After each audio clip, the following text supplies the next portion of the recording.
जंबर और इसके गिरदोनवा में सुबह और शाम के औकात में शदीद धुंध होने लगी। धुंध के बहाने वापडा ने 20 घंटे की लोड शेडिंग शुरू कर दी।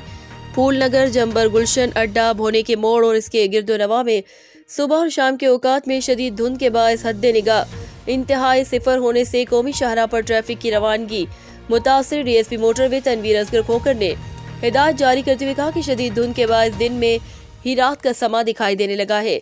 कौमी शाहराह पर सफर करने वाले ड्राइवर फ्रंट और बैक साइड पर फोग लाइट्स का इस्तेमाल करें।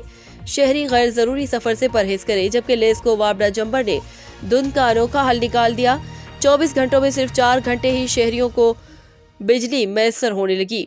बिजली की तवील लोड शेडिंग से जहां घरेलू सार्फिन को मुश्किलात का सामना है, वहीं ताजिर भी गैर एलानिया लोड शेडिंग के खिलाफ सरापा एहतजाज है और आला हुक्काम के नोटिस के मुंतजिर है। कैमरामैन टीम के साथ मियां अरसलान फहीम, फोकस न्यूज, लाहौर।